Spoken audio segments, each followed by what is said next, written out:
Hello, ladies and gentlemen of the internet. I am Zaralin, and this is Wildstar. Now, normally I focus on the lore in games, but I find that there is so much more to Wildstar than just a good story, so I decided that I wanted to go over how well designed the mechanics are in this game. And to do that, I want to give you a quick little overview of the dungeon Stormtalon's Lair. Now, I'm not going to go over every single mechanic that each boss has, but instead I'm going to highlight some things that are important about each boss and how this dungeon works so well. So first off, the devs have stated many times that they are always trying to teach us using the telegraphs and expect you to know that telegraphs are things that you should not be stepping in by now. I mean, you are level 20, and you should probably know that before like level 2. Anyways, we clear a few of the base population, as they like to say, and reach Bladewind the Invoker. And now he stands before us, and he teaches a couple very important lessons.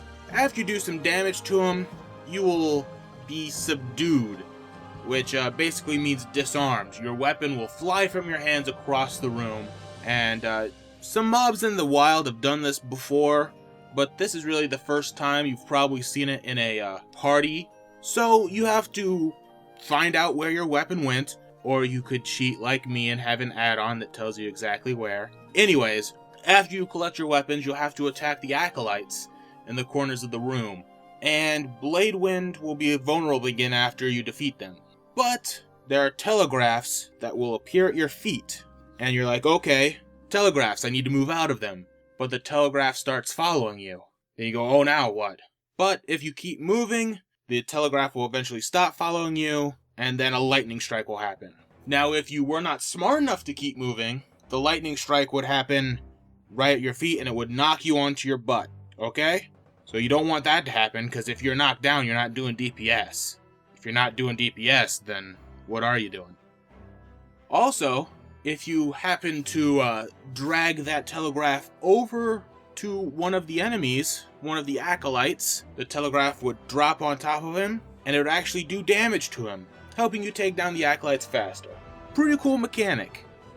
This fight really just serves to teach you that telegraphs don't have to be circles or cones in front of the enemy or something like that. This fight is really to teach you that, yeah, you may have been 1 to 15, 1 to 20. They all were just normal little shapes and sizes. But this boss right here, he's got an attack that will cover the entire room except for some patches. He's got telegraphs that will follow you for a little bit. He's got telegraphs that will circle around the room in a clockwise motion. If you get touched by it, you get stunned and probably get hit by a different telegraph. This boss is really just here to say, hey, what you thought you knew, there's a lot more to it. Big giant telegraphs. Anyways, after Bladewind falls, you go through some more base population, and you got a couple more added to them. Nothing real challenging, but you keep going, and you run into Aethros, a giant wind elemental. And his real big important thing to tell you, you need to be interrupting. Now, most people who would know this fight only really think of one part of interrupting, but there's another part as well. You fight Aethros, and after you damage him for a little bit, he'll disappear. And he'll send out 3 little tornado minions. They start hitting your tank, and you'll notice that they hit hard. Even for like a well-geared tank, which is kind of hard since you're level 20, they hit pretty hard. Now, how do you stop this? You stun them. Of course, you have to be careful with your stuns, because once these enemies are destroyed, you get swept up and left at the entrance of the room, where Aethros is at the other end of the room, and he starts casting a big spell, and you have to go through tornadoes and lightning strikes similar to what Bladewind had that will knock you down if you get hit by the telegraph. So, you go through those, and you try and stun Aethros, to try and get him to stop casting. But he doesn't stop casting right away. You notice there's a little number next to his nameplate that goes down by 1 when you stun him. So if you only have one stun, you're not going to stop him. Teamwork.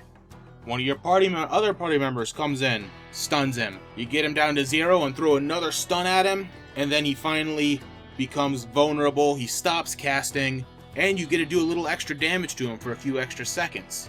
Then you just rinse and repeat that same little deal. Kill the minions, get swept up, run towards him, stun him, and damage him until he falls down. And then you move through a few more base population to reach the final big bad of the dungeon, Stormtalon. Now, Stormtalon takes a lot of what we learned from the other two bosses and combines them, and throws in a couple of his own little tricks along the way. He'll drop the lightning strikes from Bladewind the Invoker's fight that will knock you down, and he will also push you to the edge of the room and start channeling a big bad room clearing spell like Athros did. Of course, his own little trick is he has a little telegraph that is like an anti-telegraph basically. It chooses one party member and makes a safe zone around them, and the rest of the room is covered with electricity. But that one person with the safe zone around them can't stand still because the safe zone isn't entirely safe, because lightning strikes will start coming down onto the person that is creating the safe zone. So they have to dodge the lightning strikes, which move the telegraph, not telegraphs, moves the safe zone, whatever you want to call it. And while that's happening, you've got to have the safe zone close enough to Stormtalon so your DPS can, DPS while trying to stay out of the electricity. And it all comes down to teamwork. But once you do that a couple of times and take Stormtalon down for good, you realize that it was kind of pretty easy. The first time I ever ran Stormtalon's Lair, I thought that the bosses seemed to get easier as I went further down into the dungeon. But the whole reason I made this is because I see why. It's because they're teaching you all along the way to get ready for Stormtalon. Bladewind's teaching you about all these crazy telegraphs, get you in the mindset that there are probably going to be crazier ones down the line, which there were, and also to teach you to dodge lightning, otherwise you're going to be on your butt all day. Athros teaches you that you can't just let the boss cast something, otherwise you're probably going to die. You gotta break that interrupt armor and stun him. Basically, this entire dungeon was to teach you how to defeat the final boss, which I find kind of cool. And I found it cool enough that I wanted to make this video about to share. And I wanted to, thank Carbine for creating such an awesome thing. I don't really look into game design too much, but I can see when something's really good. And Carbine, I know you're listening because the devs are listening. Thank you and keep up the good work. And I cannot wait for the full release of Wildstar. And I'll see you guys there on Nexus.